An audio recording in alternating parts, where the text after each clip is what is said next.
por lo menos semiológicamente.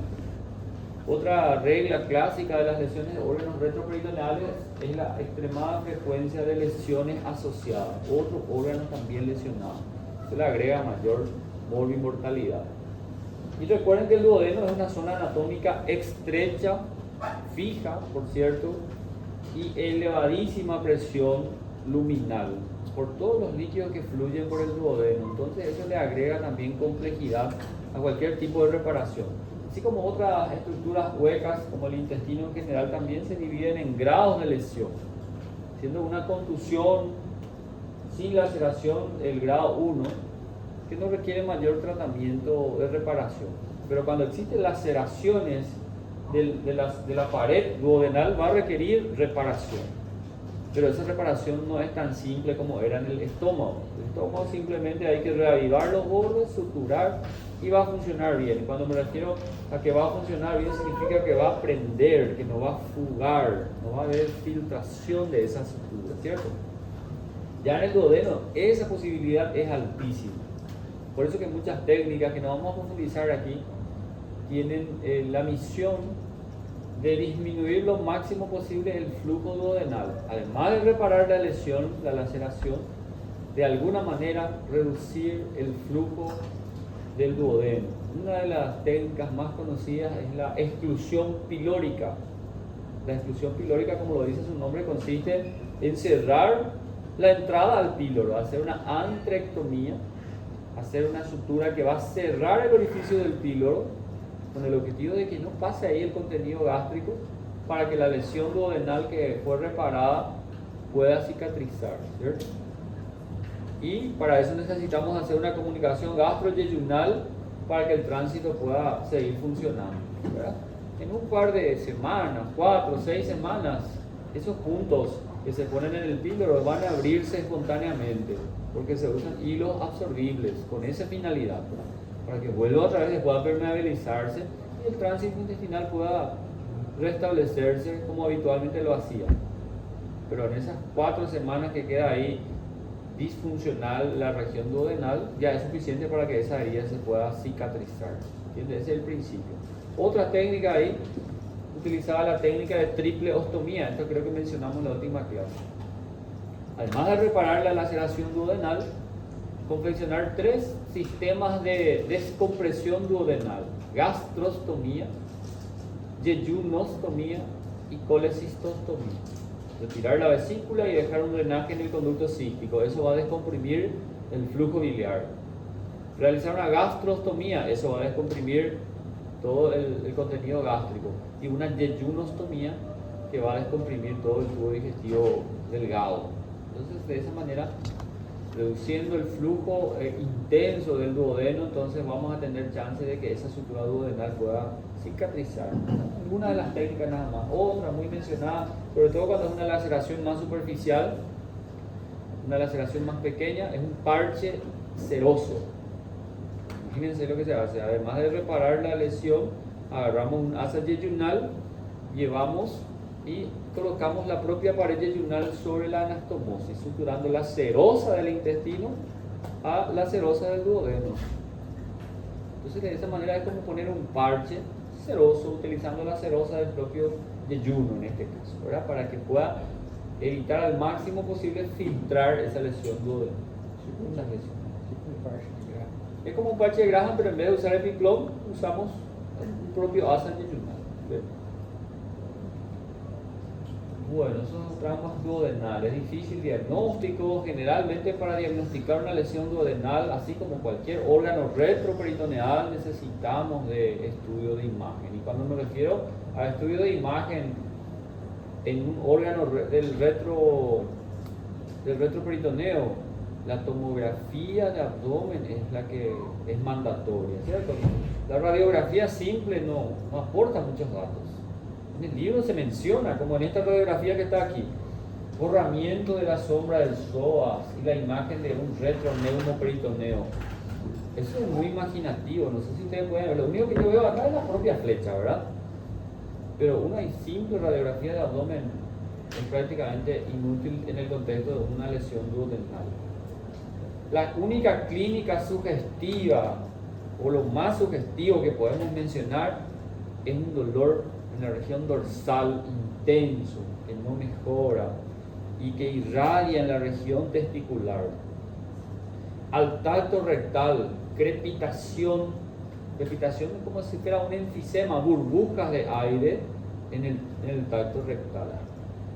No es por una perforación del recto ni del ano, sino que por el gas del retroperitoneo comienza a difundir por la vaina de los grandes vasos y sigue ese trayecto hacia los genitales.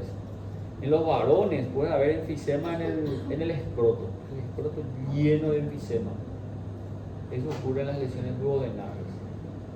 Cuando el paciente, el mecanismo del trauma cerrado, tiene la lesión o el signo del cinto de seguridad, hay que pensar en lesión duodenal, lesión de asas intestinales mixtas, ¿sí? Sobre todo cuando esto está mal colocado, mal utilizado, ¿verdad? La tomografía sí nos muestra con mucha acuраcia, ¿verdad?, la presencia de gas en el retroperitoneo. ¿Por qué digo que hay gas en el retroperitoneo? En torno al riñón se ve muy bien la presencia de aire, gas.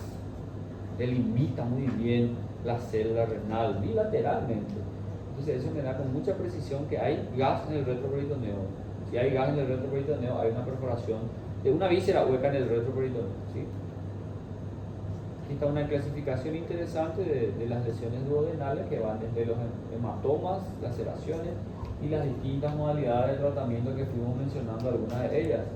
Esa exclusión pilórica que les dije es la cirugía de Vaughan. Se preguntan muchísimo en los exámenes de cirugía, accesos a residencia, la exclusión pilórica con una derivación gastroyeyunal con el objetivo de reducir ese tránsito intestinal. Es la cirugía de Vaughan. En el libro van a encontrar todo eso. Aquí todavía no llegamos, ¿verdad? En esta parte del retroperitoneo. Es importante entender que cuando hacemos una laparotomía exploradora, abrir el abdomen y dar de cara con las vísceras, no vamos a ver el retroperitoneo. Ustedes pueden llegar a comprender eso, ¿verdad? Lo que vamos a encontrar y vamos a manipular son las vísceras que están en el intraperitoneo, ¿cierto? Dentro de la bolsa peritoneal. Pero no voy a ver el páncreas, no voy a ver el duodeno, no voy a ver los riñones, la cara posterior de los colon ascendente y descendente tampoco se puede ver. Todo eso está en el retroperitoneo. Pero como el peritoneo es una hoja prácticamente transparente, de tan fina que es prácticamente translúcida, durante la laparotomía yo puedo percibir que hay un hematoma en el retroperitoneo, un gran hematoma. Así como se forma hematoma en la piel y podemos ver por transparencia de la piel más o menos, se ve un gran hematoma en el retroperitoneo. Entonces, al encontrar un hematoma en el retroperitoneo, tenemos que decidir, ¿vale la pena abrir ese peritoneo posterior para explorar el retroperitoneo o no vale la pena? Y ahí es donde hablamos de este capítulo que se llama hematoma retroperitoneal. Y para eso tenemos que recordar que el retroperitoneo se divide en 3 zonas. La zona 1, que está graficada aquí, conocida como zona central o zona de grandes vasos. ¿Por qué se llama así? Porque ahí es donde tenemos estructuras tan importantes como son la vena cava, la aorta, el páncreas, el duodeno, principalmente las estructuras vasculares. Zona central, una zona muy delicada. Zona 2, son dos las zona 2, la derecha e izquierda. La zona 2 es la zona, las zonas laterales, también conocido como los parietocólicos, ¿cierto? Ahí es donde encontramos del lado derecho al colon ascendente, al riñón derecho, suprarrenal derecha, los uréteres, que también son retroperitoneales, y el lado izquierdo del colon descendente, el riñón izquierdo, suprarrenales, uréter izquierdo, las zonas laterales. Y la zona 3 es la zona pélvica, donde encontramos órganos de la vía urinaria también, ¿verdad? Su porción extraperitoneal, encontramos órganos anexiales en el caso de la mujer y los vasos ilíacos también son muy importantes aquí.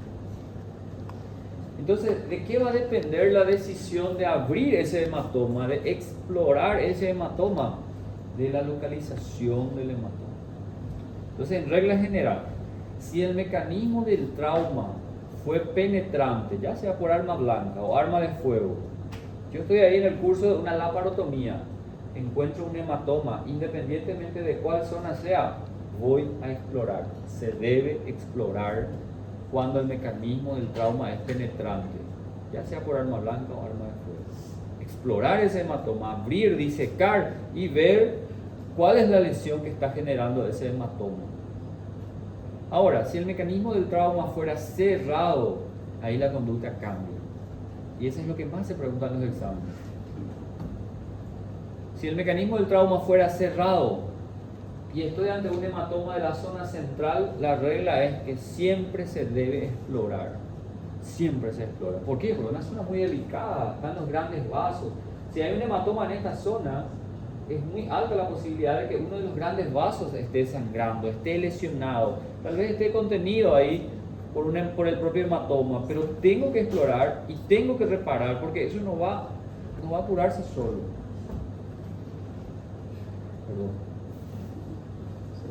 Zona 1, Na tela de bloqueio, acho que tira isso. venimos porque vamos a quedar incomodados ahora de todas las clases, ¿verdad? Este es el key, porque tengo que actualizar el Microsoft.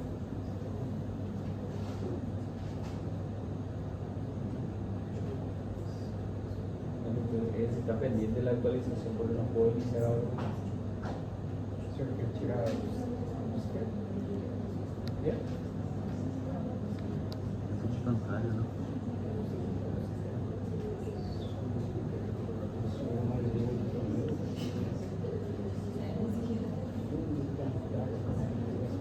Vamos?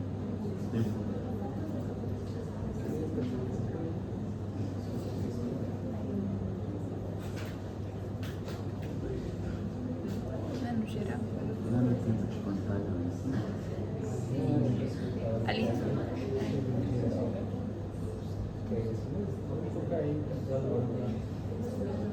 E no info. Vê no tempo. É isso aí. Ah, acho que é isso aqui, ó.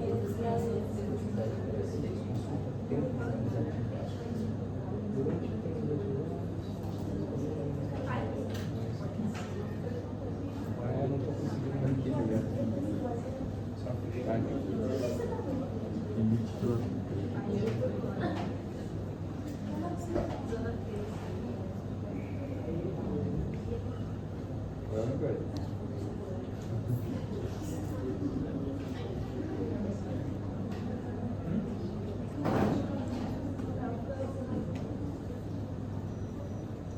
Eu vou descobrir aqui como é que faz.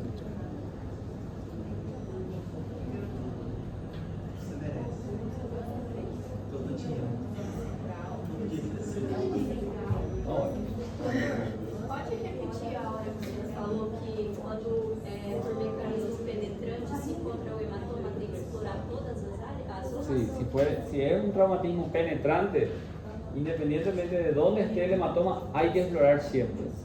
Pero si el mecanismo del trauma es cerrado, va a depender de la localización, ¿cierto? Entonces, si el mecanismo del trauma es cerrado, el hematoma está en la zona central, la regla es que siempre hay que explorar. Hay que explorar y hay que encontrar esa lesión para reparar, ¿cierto? Ahora, si el hematoma está en la zona 2, en las zonas laterales de uno y otro lado, el mecanismo del trauma cerrado, no siempre voy a explorar. Va a depender de algunas situaciones. ¿Cuáles son esas situaciones? Hematoma pulsátil. Me doy cuenta que es un hematoma que está latiendo. Si está latiendo, probablemente es una estructura vascular lesionada. O el hematoma está en expansión. A simple vista está creciendo, creciendo ahí bajo mi vista, ¿verdad? Está creciendo, creciendo. Ese hay que explorar. O el paciente, durante la cirugía, el paciente está inestable. No hay otro foco de sangrado y el paciente está chocando. Significa que esa es la causa. Eventualmente es una causa posible del sangrado. Esas son las tres situaciones que nos indican para explorar la zona 2. Si es un hematoma que está estable, no está pulsátil, no está creciendo, no hace falta explorar. ¿Okay? Y la zona 3, la zona pélvica, nunca se explora, esa es la regla. Es bien fácil, ¿verdad? Primero siempre se explora, el otro tiene indicaciones puntuales para explorar y en la zona 3 no se explora. ¿Saben por qué no se explora? Porque cuando hay un hematoma en la zona 3, en la zona pélvica, la causa más frecuente del hematoma de esa zona pélvica es asociado a fractura de la pelvis misma. Cuando hay fractura de la pelvis se lesionan los plexos venosos presacros. Estos plexos venosos difícilmente vamos a identificar, no es una estructura vascular que se pueda ligar. Es como un sangrado en napa, babellante, ¿se puede entender eso? Entonces no hay cómo entrar a abrir y contener eso. Entonces es mejor ni tocar. Zona 3 no se explora. Solamente basta con estabilizar la pelvis si es que está una fractura cervical asociada, una fractura pélvica asociada. Esa estabilización ya se habrá hecho allá en la evaluación inicial. ¿Okay? Ahora bien, también es importante mencionar esto, es algo muy técnico, pero ya he visto muchas veces en exámenes de cirugía. ¿En qué consiste esto? Cuando hacemos una laparotomía exploradora, así como lo dice su nombre, se debe realizar un verdadero inventario de cavidad. ¿Qué significa inventario? Un detallado, pormenorizado de todas las estructuras que están ahí en la cavidad abdominal y en el retroperitoneo. Así como se hace un inventario de una farmacia, de un almacén, ¿cierto? Entonces es bien sistemático. Hay que empezar a ir desde la porción intraabdominal del esófago, el estómago, cara anterior, cara posterior, duodeno en su porción intraabdominal, la primera solamente. Después identificar ya el yeyuno. A partir de ahí otra vez es intraperitoneal, yeyuno, ir explorando cada 10 centímetros, se va explorando detalladamente todo el marco colónico. Terminé de explorar las vísceras intraperitoneales. Parte de la laparotomía exploradora es también explorar órganos del retroperitoneo, entre ellos el duodeno. Si veo un hematoma en la zona 1, le dijimos hace rato, y es penetrante o es cerrado en la zona 1, independientemente si fuera penetrante o cerrado, siempre se explora. Pero la técnica de exploración de estas zonas requiere de maniobras específicas. Para poder visualizar, por ejemplo, la aorta, para poder visualizar la aorta, la vena cava, ¿verdad? Esto que ven aquí es el marco colónico izquierdo, el colon descendente. Entonces la maniobra de Mattox consiste en disecar el peritoneo parietal de la zona 2, ahí del marco colónico descendente, y desplazarlo hacia la línea media para poder ver lo que está ahí en el retroperitoneo de la zona 1. Esa es la maniobra de Mattox. Es una maniobra que consiste en un desplazamiento medial del marco colónico izquierdo, repartirlo hacia la línea media para poder dejar visibles los grandes vasos. Maniobra de Mattox. Maniobra de Cattell y Brach es algo muy similar, pero con el marco colónico derecho. Aquí debería estar el colon ascendente, ¿verdad? La maniobra de Mattox lo que hace es un desplazamiento hacia arriba y hacia la línea media del marco colónico ascendente para poder explorar bien las regiones de la vía biliar, por ejemplo, el colero con toda su extensión, para poder ver la vena cava, las venas renales, el propio riñón. Esa es la maniobra de Cattell y Brach. Y la maniobra de Kosher consiste en desplazar el duodeno, que es fijo, ¿verdad? Hacer una disección aquí de su cara lateral y desplazarlo hacia la línea media para ver la cara posterior del páncreas, para ver la desembocadura del colédoco, ahí en la segunda porción del duodeno. Entonces son maniobras que deben realizarse cuando hablamos de explorar el retroperitoneo, ¿sí? Son la única forma de explorar estas estructuras. No es solamente agarrar y mirar por translucencia desde una laparotomía. Ok. Trauma pancreático muy similar a lo que dijimos en las lesiones duodenales. De hecho, que la asociación de trauma pancreático con lesiones duodenales es muy posible, muy frecuente eso, ¿sí? El trauma pancreático se lesiona con mayor frecuencia en traumas penetrantes por proyectil de arma de fuego. También puede verse lesionado en traumas cerrados, en los mecanismos que se ven aquí en la imagen. Impacto directo del volante de un automóvil contra el epigastrio, que termina aplastando el páncreas contra los cuerpos vertebrales. Ese es el mecanismo más común. Cuando es un trauma cerrado, es muy probable que haya lesiones asociadas. Si la lesión de la cabeza, si la lesión es a nivel de la cabeza pancreática, es muy probable que la lesión asociada sea el duodeno. Recuerden que están ahí herméticos prácticamente, compartiendo la misma irrigación sanguínea. Si la lesión del páncreas es hacia la cola, ¿cuál sería la lesión asociada más frecuente? La lesión del bazo, porque recuerda que la cola llega hasta el ilio esplénico. Entonces esas son las lesiones más frecuentes. Diagnóstico de lesión pancreática es muy difícil porque es un órgano retroperitoneal, no hay sintomatología muy clara.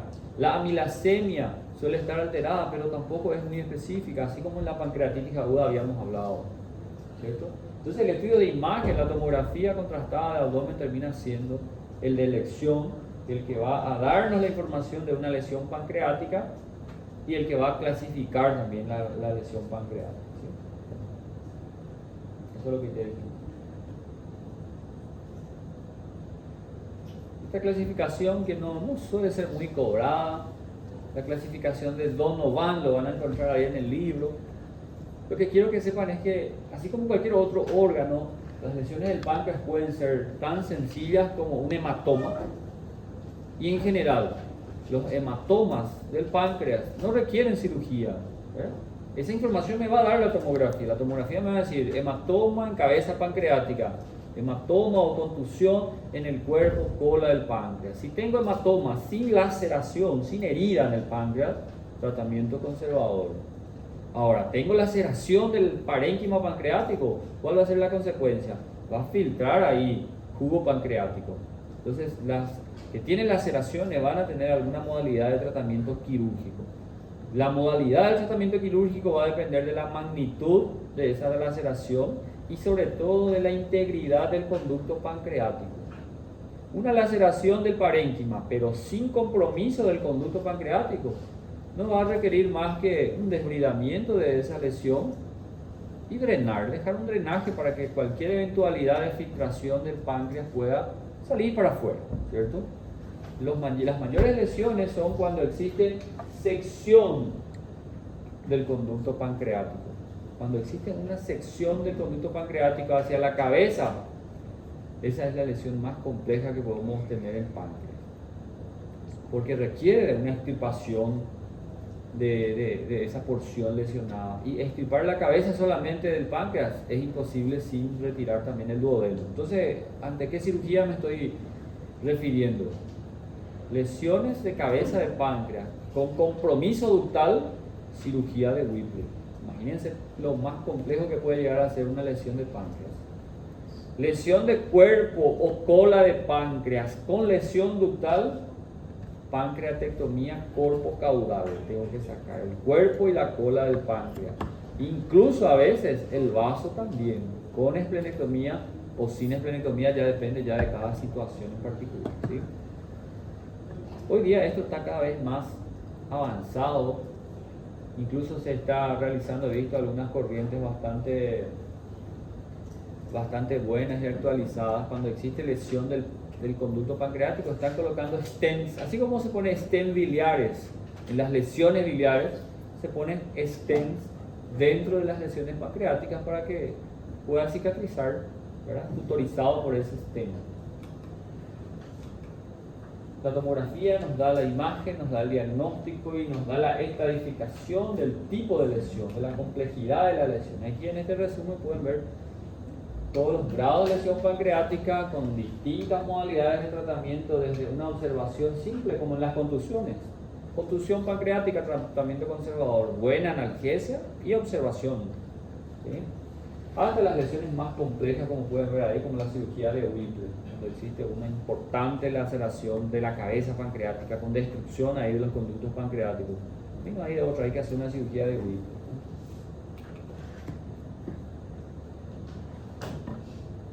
Ahí está lo que sería una pancreatectomía corpo caudal. ¿Ven?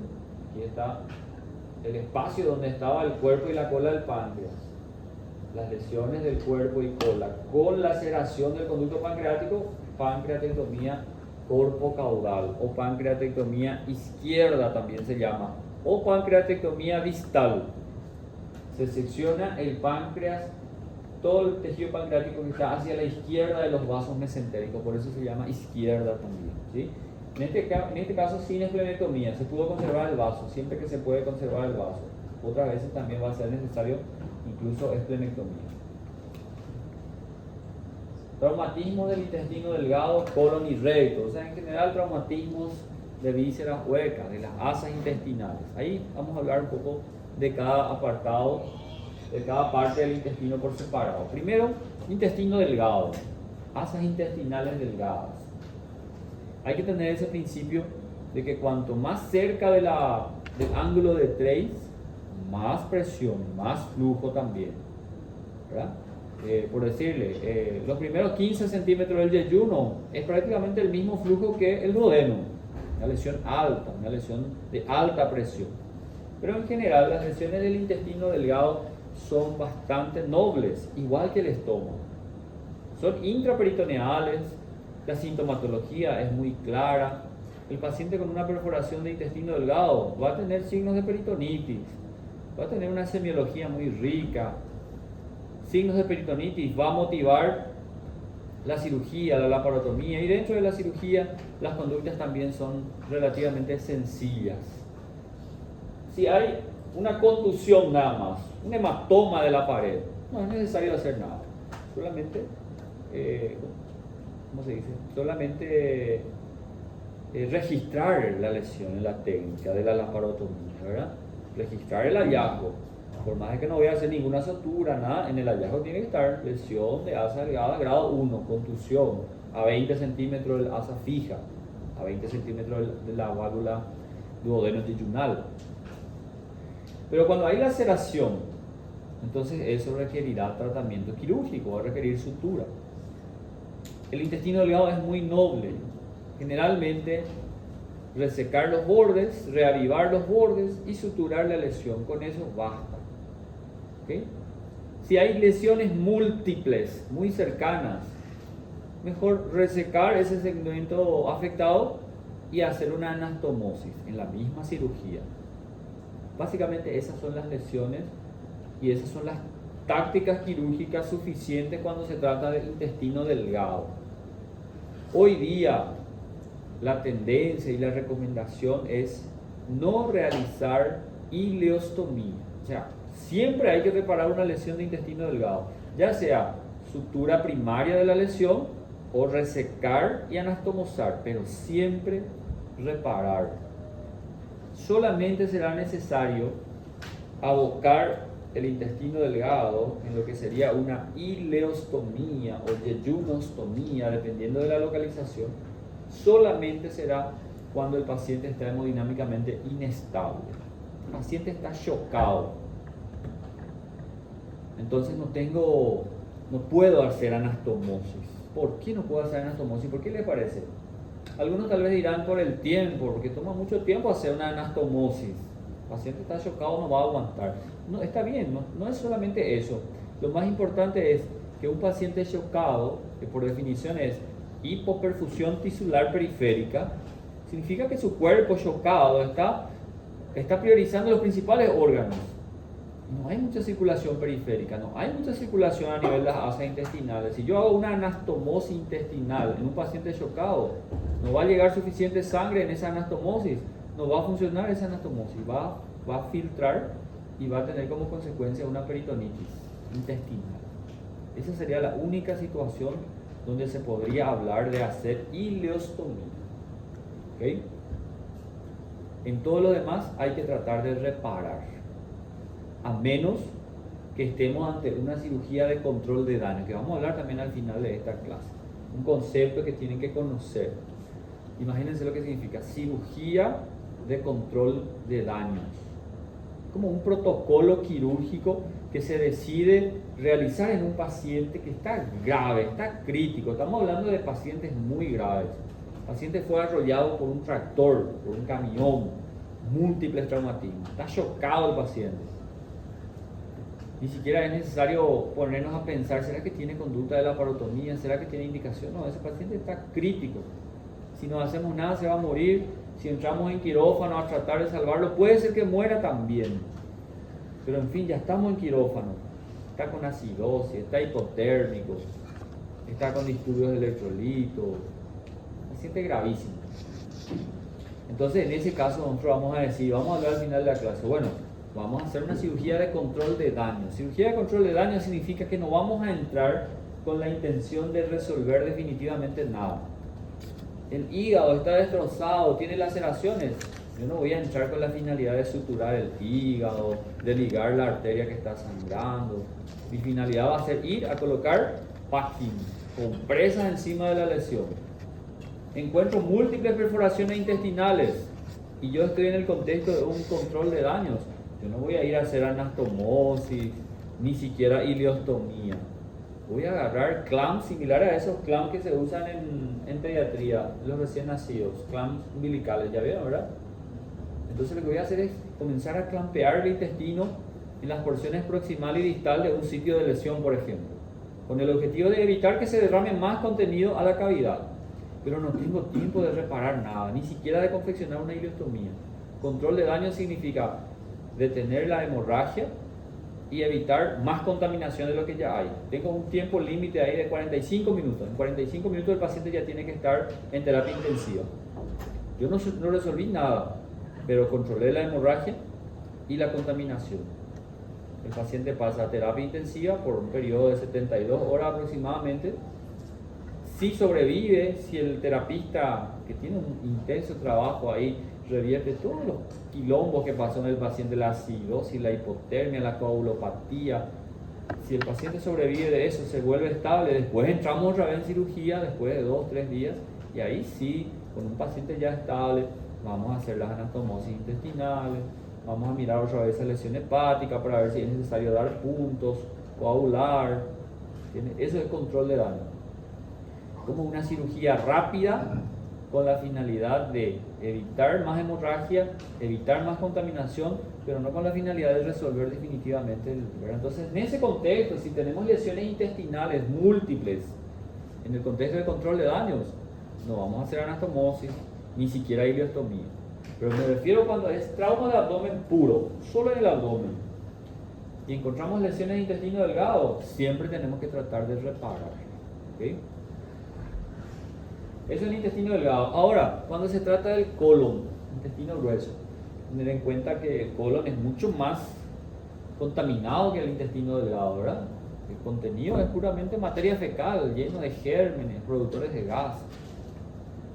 Pero aún así, las conductas son muy similares. Si hay contusión solamente, una lesión grado 1, no requiere de una intervención quirúrgica, no hace falta suturar nada. Pero desde el momento de que hay una laceración, entonces tengo que reparar quirúrgicamente. ¿En qué consiste esta reparación quirúrgica? Si la lesión es grado 2, una laceración que abarca menos del 50% de la superficie, no hay mucha contaminación, no se derramó todavía materia fecal en la cavidad, el paciente está estable. Entonces voy a hacer reavivar los bordes y sutura primaria. ¿Se entiende? ¿Verdad? Reavivar los bordes de la herida y suturar la herida como hicimos en el intestino delgado. Ahora, si es una lesión grado 3, más del 50% de la superficie de la circunferencia del intestino, entonces conviene hacer resección y anastomosis. Voy a resecar el segmento lesionado y voy a unir otra vez los cabos. ¿Okay? Las conductas son muy similares. Y ostomy. Ahora bien, cuando el paciente tiene algunas condiciones clínicas desfavorables, anoten esto porque es importante. El paciente tiene condiciones clínicas desfavorables. ¿Cuáles son estas condiciones clínicas desfavorables? 1. Pasó ya más de 6 horas del trauma. Cuando pasa más de 4 a 6 horas, digo 4 a 6 porque hay literaturas que dicen 4, otras que dicen 6. Pasó más de 6 horas, se considera ya una contaminación importante, entonces no se recomienda hacer anastomosis. Otra situación, paciente está hemodinámicamente inestable, no puedo hacer anastomosis porque no hay buena vascularización de los cabos intestinales. Además de la lesión de más del 50% de la circunferencia del órgano. También hay lesión del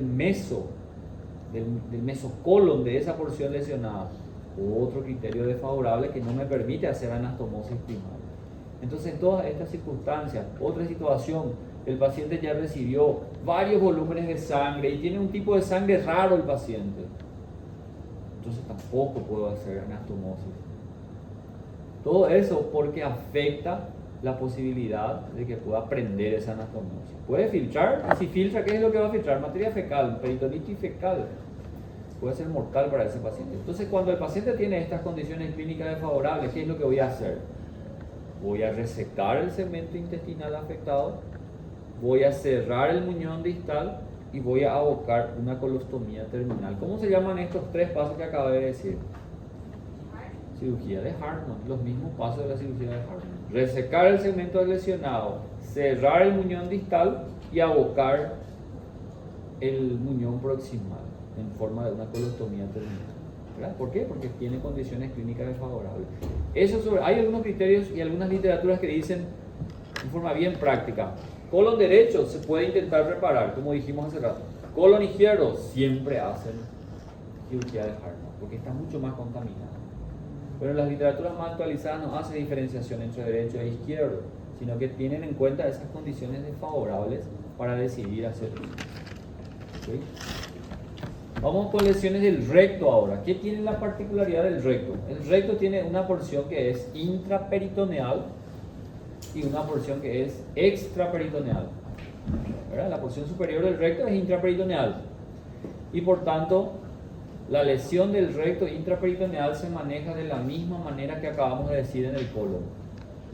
¿Verdad? Si está favorable las condiciones clínicas, reparar la lesión. Si es desfavorable, hacer una cirugía de Hartmann. Entonces ese es el manejo para las lesiones del recto intraperitoneal. Y si es lesión del recto extraperitoneal, ahí cambia la conducta. Lesión del recto extraperitoneal, lo que se hace es una colostomía en asa de protección. O sea, lo que vamos a hacer es desviar el tránsito intestinal. Ahora imagínense conmigo, la lesión del recto extraperitoneal, allá abajo en el recto. Entonces mi objetivo es evitar el flujo de materia fecal a través de esa lesión. Lo que voy a hacer es desviar el tránsito. Aquí en el colon sigmoide es donde más se realiza. También se puede hacer a nivel del colon transverso, pero a nivel del colon sigmoide voy a hacer una incisión pequeña aquí en fosa ilíaca izquierda, no una laparotomía, una incisión pequeña. Voy a agarrar el colon sigmoide y voy a abrir en la mitad de la circunferencia del colon sigmoide y le voy a abocar. Voy a tener las dos bocas aquí del colon sigmoide, por eso se llama colostomía en asa, porque no se separan los cabos. ¿Se entiende? Tengo así el colon, ¿verdad? Imagínense cortar 50% de la circunferencia del colon y luego evertir así. Entonces voy a tener las dos bocas así, la boca proximal y la boca distal, colostomía en asa. El paciente va a tener aquí dos bocas de la ostomía. El tránsito intestinal va a salir por aquí, por la ostomía, no va a pasar más por la lesión del recto. Entonces el objetivo de esa cirugía es desviar el tránsito, desviar la materia fecal para que aquella lesión del recto se cicatrice solo. Algunas literaturas aún así insisten en que tenemos que reparar la lesión del recto extraperitoneal. Además de hacer esta colostomía en asa, reparar la lesión del recto, hacer una incisión ahí del periné del paciente, una incisión en la región perineal, disecar el espacio presacro y suturar la herida del recto y dejar un drenaje presacro para evitar la infección ahí de ese espacio, evitar la formación de abscesos y todo lo demás. Esa es la conducta que yo realmente soy más a favor. Lesión del recto intraperitoneal, la misma conducta del colon. Lesión del recto extraperitoneal, colostomía en asa para desviar el tránsito, reparar la lesión del recto mediante una incisión perineal y dejar un drenaje presacro. ¿Sí? Importante de las lesiones rectales, un detalle importante: en todo paciente víctima de herida por arma de fuego, proyectil de arma de fuego, en la región glútea, hay que sospechar una lesión del recto. Se ha comprobado estadísticamente que En los pacientes con proyectil de arma de fuego en región glútea tienen alta posibilidad de lesión del recto y de vejiga. Eso es muy común. El paciente tiene un proyectil de arma de fuego bien en el glúteo. Hay que descartar lesiones rectales, lesiones vesicales también. ¿Sí? Lo que ya dijimos. El diagnóstico tanto de las lesiones del colon como del recto intraperitoneal va a ser también muy sencillo, porque va a generar una reacción peritoneal importante, va a generar neumoperitoneo en la radiografía de pie, va a indicar la laparotomía, y dentro de la laparotomía vamos a darnos con los grados de lesión ahí del intestino. Ahí están los grados que son muy similares al intestino delgado también, ¿verdad? Esta es la clasificación de la Asociación Americana de Trauma. Ahora vamos a los traumatismos de las vías urinarias. Quieren una pequeña pausa, vamos a tomar un poco de agua y después seguimos con vías urinarias. Sí,